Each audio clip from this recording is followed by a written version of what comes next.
Tēnā koutou katoa. Ko whanganui a atara te moana, ko kaukau te maunga, ko Ngāti Pākehā te iwi, ko Paul Barber toko ingoa. Nō reira tēnā koutou katoa.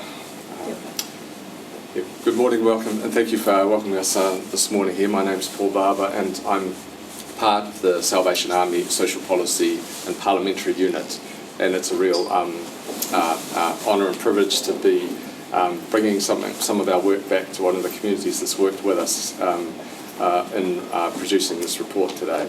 The Social Policy and Parliamentary Unit is based in Manukau in Auckland, except for me, who's a Wellington boy and based here now in the Cuba Street territorial headquarters for the Salvation Army. So I'm the Wellington-based part of the team, but ironically, I wasn't involved in writing this report. So I'm bringing Anna with me today, who's our newest part of our team and helped write the report and do the work with the Johnsonville Corps here in Wellington.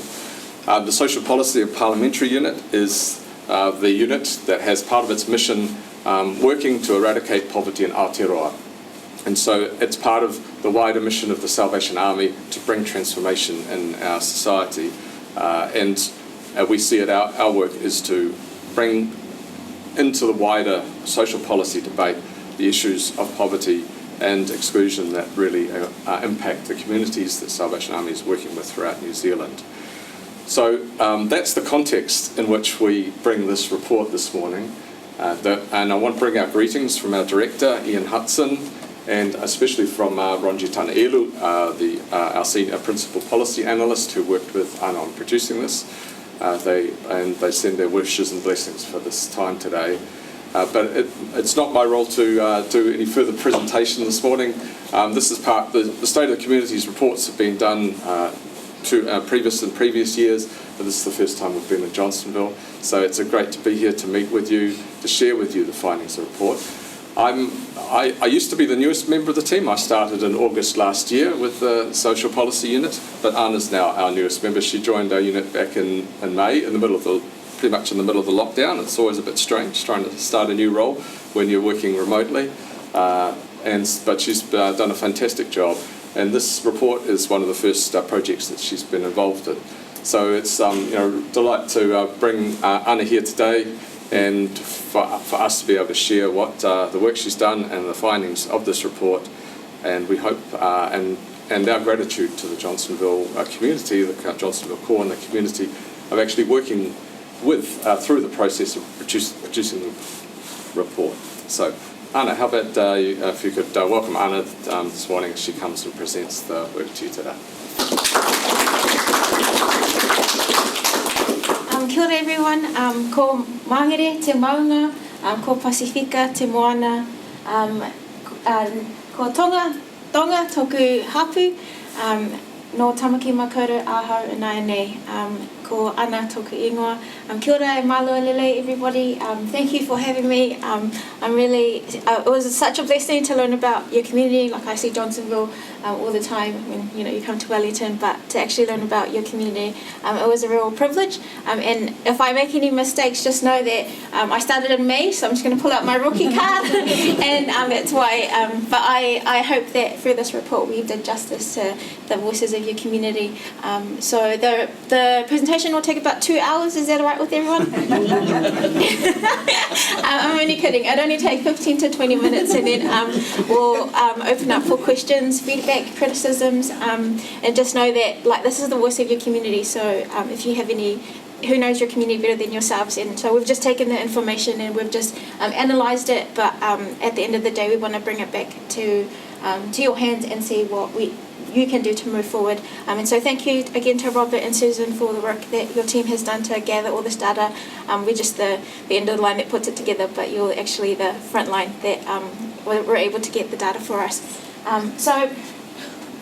Before I start, the Salvation Army, these are our values. So everything we do is underpinned by these values. We put Jesus first in everything. We offer a place for belonging, and our our aim at the Salvation Army is that we care for others. And so these are the values that underpin everything we do, from the social policy unit to our cause, to our the work that comes out from our community ministries. And so jumping into some of the stats, this looks a bit overwhelming, but if you didn't know, that Johnsonville is actually divided, the census has actually divided Johnsonville into 4 census area units. And so the map, that's the map there. I had to put it in because my co-author Roger told me that some people in Johnsonville might not know that we're actually divided in the census. And so when we're looking at Johnsonville in comparison to the rest of the country, when you're looking at the average household income, so this is not an income per person, it's the household income. Johnsonville's average household income is actually a lot higher than the average, so the average is about 80,000, and when you're looking at Johnsonville, you're looking at about 104,000 per household per year. Population growth is actually quite high for such a small community. The New Zealand average annual population growth is about 1.4, and Johnsonville's about 0.9, which is quite high for such a small area.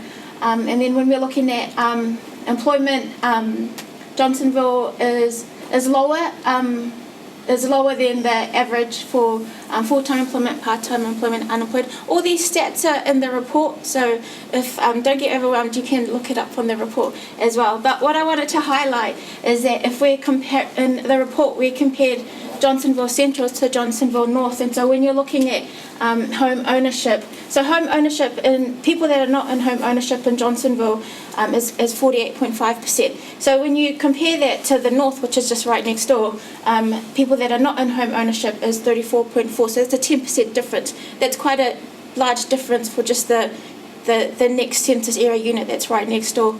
And then if you look at people that don't have access to vehicle right here, in Johnsonville Central, about 10%, almost 11% of people don't have access to vehicle. I put it down to the fact that you've got an amazing public transport system, but also if you look at Johnsonville North, it's only 7%. So that's a 3% difference in just the neighbouring census area unit. If we're looking at people that don't have heating in homes, Johnsonville Central is almost double than Johnsonville North. So in Johnsonville Central, 2% don't have appropriate heating in their home, and 1.2 when you're looking at Johnsonville North. And then when you're looking at damp and mould houses, in Johnsonville Central it's about 4%, and in Johnsonville North it's about 3.7%. And when you look at the national rate, so in New Zealand 3.3% of houses in New Zealand are damp and mouldy, and so Johnsonville Central and Johnsonville North are actually a lot worse than the average across New Zealand. So that's quite concerning. And I mean, when it came out in the report, housing was a huge issue for your community. And when we look at the background stats, you can see why it's a concerning issue. But this is all in the report, so you guys can, if you guys want to look more into the background data, it's in the report. Moving into the actual survey, so we completed 141 surveys in your community, and we also had interviews with 4 key informants. It was predominantly females and predominantly Pākehā, but what was actually quite surprising for Johnsonville, which we didn't see in the other communities, was that Māori usually came second when it came to the highest ethnic group. But in Johnsonville, it was Māori and Asian that came equal in like the second largest ethnic group, which was quite surprising. So that just showed, when we looked at the ethnicity breakdown of Johnsonville, the growing Asian ethnic population in your community. And so when you were looking at the age, so the average age was about 40 to the 49-year-olds. They were the ones that mostly completed the surveys. And then it was mostly locals that had lived in the community for more than 10 years that completed the survey as well. So we wanted to ask communities, what did you like about your community? And over 70% of your community said that they like the people. So you guys must be so amazing. And the community said it. And so some of the reasons that they said it was Johnsonville was like a family-like village orientated community, and a lot of them attributed that to the fact that it's a small community as well, and because it was a small community and they knew each other and it was family-like, that it was a safe community as well. And so the fact that the community was the number one reason that they liked the community, that they liked Johnsonville, attributed to safety, attributed to size, and the strong sense of family. What we found is that we wanted to see whether it would have been interesting if we had interviewed people before COVID to see if that was the case, because I think COVID, despite all the hardships that it brought, it also made many communities a lot closer. And that was consistent throughout the other communities that we looked at as well. The second thing that your community liked was the different amenities and activities. They talked about the swimming pool, they talked about the library, they talked about the parks, they talked about everything being so close together, facilities, it was easily accessible, and then also the accessibility of Johnsonville to the Wellington CBD. And for people that worked in the CBD, they said it was easy to commute like back and forth, and Johnsonville was an excellent location for that. Also, a lot of people talked about that it's a family-orientated neighbourhood. It's a good place for young families to raise families in this community. And then, like I said before, a lot of people talked about how it was a really safe community to live in. And we asked your community, what are your concerns, what are your challenges, and what do you think are some of the hard things? And the number one issue was the more. And I'm going to tell Paul to detour me when I leave so I can see this notorious more, because it was every single question, the more.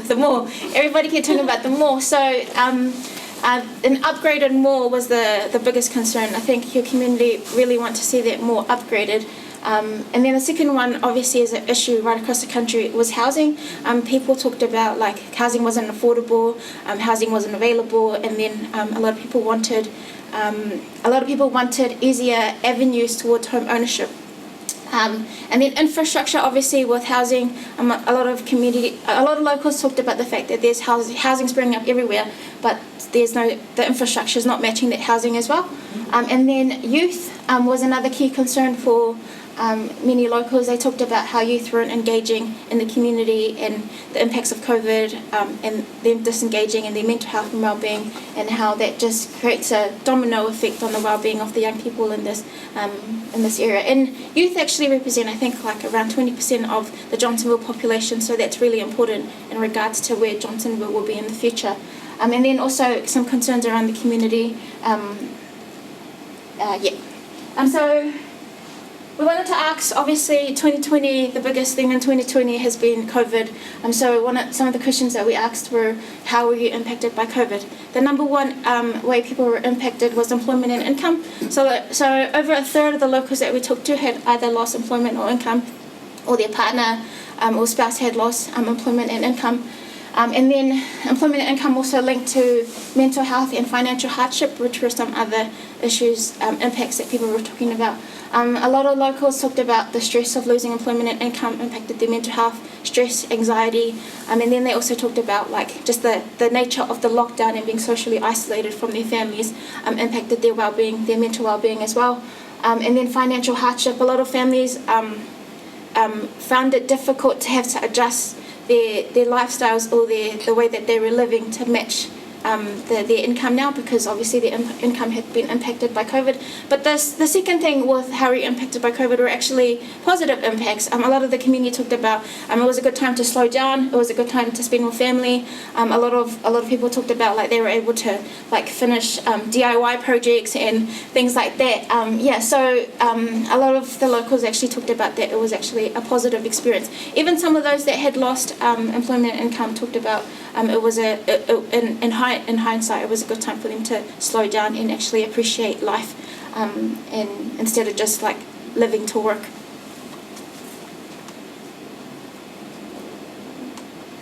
Obviously, election 2020 is coming up very soon, and so one of the questions we asked is, what are the social issues that are important to you with elections coming up?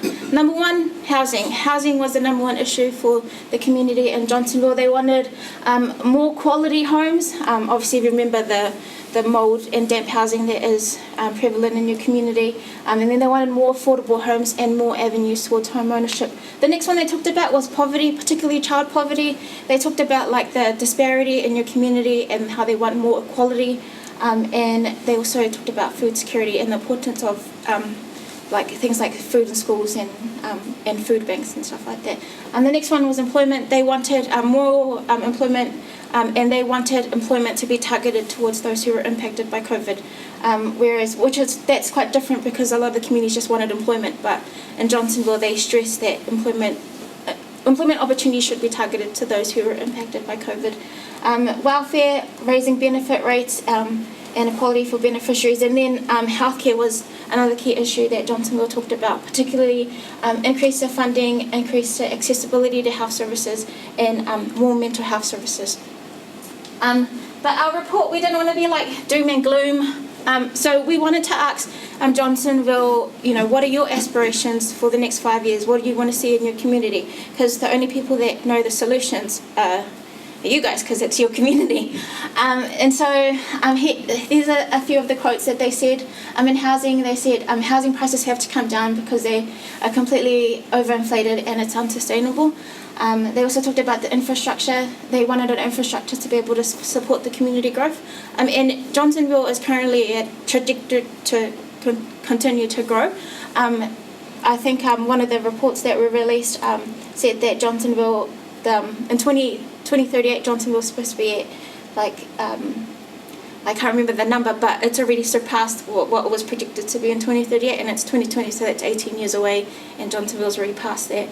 So when you're looking at things like infrastructure, it's important for community growth. The Johnsonville Mall, again, in every single question, it was just Johnsonville Mall. One person said the more development needs to start so that it can provide employment, services, and money back into the community. And also employment and income to make it easier for people to get jobs, and they wanted less poverty, better equality, and poverty improvement through universal basic income. And so these are the quotes from the locals in this community, so they obviously know what they want to see in 5 years. We interviewed 4 key informants, and so our key informant, we had a local councillor, we had a police officer, we had a teacher, and we had a social service provider that were one of our key informants. And so these are the 3 key things that they talked about. Again, the more so the more signified many different things for these key informants. And so the principal and the social service provider talked about it being a place for young people to congregate, a place for the community to go, just a safe environment where the community could go, like with their families, with their kids, for the young people to go and hang out. And then another key informant talked about it being a place to be able to stimulate the local economy. And actually one of the key informants said that when I asked them, where do you see Johnsonville in 5 years' time, and they had said, just look at the mall. Wherever the mall is where Johnsonville will be. And she was saying it's really indicative of the growth of the mall to the growth of the community. So that's what they said, so I'll put that back out to you guys, whether you agree or not. Young people, the key informants talked about the impact COVID has created for young people. It's created increased levels of distress. Some of them talked about young people disengaging from education and disengaging from the community, and the domino effect that will have on their mental health. And then poverty and housing. Obviously with the impact of COVID, you're looking at like loss of jobs, changes in income, and they talked about poverty pockets of poverty that are in your community that have actually gotten a lot worse because of COVID. They said that it was there before COVID, but now with COVID, these pockets of poverty has gotten a lot worse, and you're looking at unaffordable, poor quality housing, and lack of access to health services. Mostly mental health services was an issue that they highlighted. So that was the survey, but in moving forward, from the SPPU perspective, we wanted to look at, how do we move forward, and so we analysed the responses, and so these were the key themes that we came up with, and we want to put it back there, just questions and thoughts that we had running through our mind looking at this data, and so we wanted to look at, one of the key themes was disparity and mental health. When you're looking at the existing housing challenges that were here before COVID, have been highlighted with COVID, and those housing challenges, when you're looking at those pockets of poverty in your community, and the disparity in wealth between, obviously if you remember the stats, Johnsonville Central and Johnsonville North, very, very different, even though it's still Johnsonville. And then it also pointed to the gaps in mental health services, particularly for families that were already in hardship before COVID, and the demand for mental health services to increase. And the next one is recovery. We wanted to know what it looks like recovery-wise for a small community. I mean, the other communities that we looked at was Rotorua and Queenstown, and those are big communities, and Johnsonville is a small community. So we wanted to look at, what does recovery look like for you guys as a small local community. And according to the community, it was about creating more jobs. It was about creating a strong local economy. It was about housing, and it was about access to mental health services. And the development of the mall again will play a significant role in the recovery through employment and local economic stimulation. And then the other theme that we highlighted is growth. If you remember to the very first question, a lot of the community talked about the cohesiveness and the community-like nature of Johnsonville. And so when you're looking at growth, we wanted to ask the question of, what does it look like for a small community to continually adapt and adjust to growth? And the growth in Johnsonville, does that indicate the need for more housing? And what implications does that have on your infrastructure? And mostly when you're looking at, if you're looking at the village-like nature, a lot of them said it's because it's a small community. So if you guys continue to grow, how do you maintain that cohesiveness in your community? And so those are just a few questions that we had. We wanted to put it back out there to your community. So the Salvation Army. The Salvation Army is one of three centres in this division that provides meals. And so from 2019 to March 2020, they gave out over 1,000 meals to the Johnsonville community. And then when you're looking at food parcels, obviously everyone knows that in the last quarter it was because of COVID that food parcels went up by 750%. It's a drastic increase from the previous year. And that's the same with assessments. Assessments went up about 450% just in the last quarter during 2020. And then the Johnsonville Salvation Army also provides counselling for the community. And when we're looking at the community wanted more mental health services, I think that counselling service will play a huge role in that. And so we wanted to bring it back to the Salvation Army in Johnsonville. These are because we're analysts, so we don't have the grounding knowledge to be able to give recommendations. Sorry, I don't know where the presentation is gone. But the three things that we wanted to bring to Johnsonville was community events.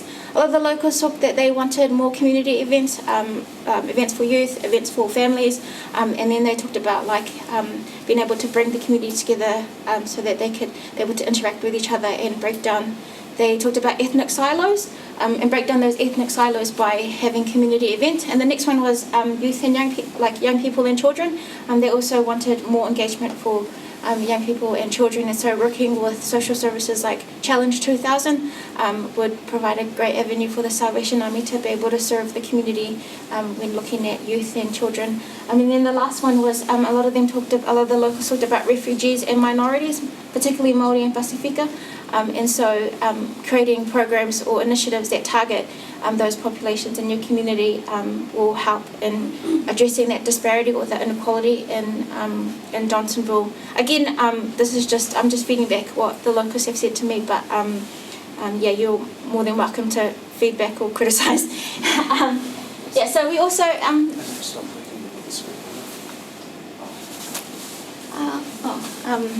this is my last slide, but it's just Queenstown, and it was just about Queenstown and Rotorua. But the key themes that were consistent right throughout all the communities was mental health, employment and income, and housing. And so with Rotorua, predominantly Māori population, and so having targeted programs towards Māori, and then Queenstown with the plight of the migrants and the loss of tourism, diversifying the economy was a huge target there. But yeah, so that's what our findings were for Rotorua and Queenstown. But that's the end of my presentation. Thank you everyone for coming today, and I'm welcome to answer any of your questions. If they're too hard, just email me them, and I'll give them to Ronji when I get back to Auckland. But yeah, does anyone have any questions, feedback, criticisms? anything that they found surprising or not surprised? Yeah, just thanks. The damp houses one, where did that statistic come from? Was that from the survey or was that from? No, so our stats come from .love's data. So it's a software that it's like a data software that we use, and it has like breakdowns of every census area unit in the country. Yeah. So I think it's census. It's the census. It's the census data Yeah. that's come from. Yeah, and it's in the report. It's referenced where all the data has come from. But yeah, it's called .love's data. Oh, so that didn't come from your survey here? No. No. Yeah, so the first slide was the data stuff is all background, and it was just the answers to the questions, because this is an advocacy piece of work, so it was just we wanted to know what the community had to say. Yeah. Thank you. Oh, I just wanted to say, I think it was stunning, and I learned a lot, and I'm really grateful. I read your reports that you put out on a countrywide basis all the time, but it's I think we're very lucky that Johnsonville was included as a specific community. Yeah, fantastic. Thank you. Thank you. 2 questions. With the 4 breakdowns for Johnsonville, you had 4 areas. Where does the CBD lie in that? Is that in central or more south? The CBD of Wellington, or No, of Johnsonville here. You know, like is this classed as south or is it classed as central? I think it's classed as central. Okay. Yeah, I could I think yeah. And second, Is that new Oh. is it? Is it? I could. Because I wouldn't think Chewton Park would be as affordable. I'm not sure if we put the map in the report, but I can get it. I can send a copy to you. But yeah, the census breaks down Johnsonville into 4 different census area units. But I'm not familiar with Johnsonville, so I just know what the map looks like. Yeah, but that's my map. That was the best I could. It's gone. But I can email it to you. Yeah, so that's the map. I don't know if you can't even tell where things are. and second question, the disparity between central and north, is that sort of normal when you do these sort of things, or is it quite unusual to have that such a small distance between each? So in the report, there's another table, and we break down the ethnic distributions across the 4 census area units. And so when you're looking at Johnsonville Central, it's quite a diverse population. So you've got a lot of minority populations in Johnsonville Central. And then I think there's a lot more social housing and transitional housing in Johnsonville Central as well. So that's indicative of just a different demographic that live in Johnsonville Central compared to the other census area units. Does that make sense? Not really, like is that a normal trend that you find, or is that quite an unusual trend? Oh no, that's normal across country. When we did Rotorua, we did comparisons of like a 1 census area unit, Kidal, compared to just a neighbouring census area unit, and it's similar right across the country, that you would have huge disparities between 2 neighbouring area units. Yeah. Sorry, I hope that answered your question. You may not know the answer to this, but my query would be, is Chewton Park included in the Johnsonville North stats? No, it's sort of the next census area. Okay, thank you. Yeah. Yeah, lucky Paul's a local, because Chewton Park, I don't know. Let me just grab our Google Maps. So just to answer that, when you think about census area units, they don't always seem to quite match what we think of as a suburb. So, some of what you think is Chewton Park might actually be Johnsonville Central, does that include Newlands? No. No. So it doesn't go across the line at all. So it's really only Actually, I better not be saying. Seeing I didn't actually, but that's my understanding. But we might be the one to come back and check on be more precise. Sorry, I should have added the streets into my map, because then you would have known. This is the motorway going. I was just like, there's a locals, they know what that map looks like. Let's put a picture of the core here. Yeah, so I don't actually know where we are on that map, but yeah. All roads lead to the mall. I just want to know where the mall is. You don't want to. 200 metres. I'll go and stimulate the economy, buy coffee. Yeah. Any more questions? We'll be around for morning tea, so if you have any more questions or feedback, criticisms, or what we could have done better, feel free to let us know. My email address is on the last slide. I'll put it up. Yeah. I just want to thank you for your presentation. It was awesome, and the information that you provided has really been very helpful for us as well. So thank you, and well done to you guys. Thank you. Yeah, so the report's been, I think has been sent out to the council and to key people that we think should read this, should read the voices of your community. Can I just ask a question? Was anything in here surprising? No? So, yeah, so that's been the consensus right across our three communities, is that nothing here was surprising, but it was good for them to have it documented. Yeah, so, but yeah, all right, I'll ask Robert to. Yeah, thanks so much, Hannah, for that, and Paul for coming. In fact, I'll invite Susan just to come. We've just got a little something to say thank you to you guys, because as we've heard, it's been very helpful. Lots of great information to set us up as we move forward in what we do, especially for us as a Salvation Army. Here in Johnsonville, our heart is to engage with our community and get alongside families and support them and do the best for that. And we're excited because we've got a great youth program here with Sarah, our youth leader. She's here, and also Cara does a lot with our children. So we've got a great team. This sort of helps us as we move forward and look at what ways we can continue to enhance and improve what we're doing with our community. But this is my wife Susan, and she's got just a couple of little gifts. Let's just thank them again.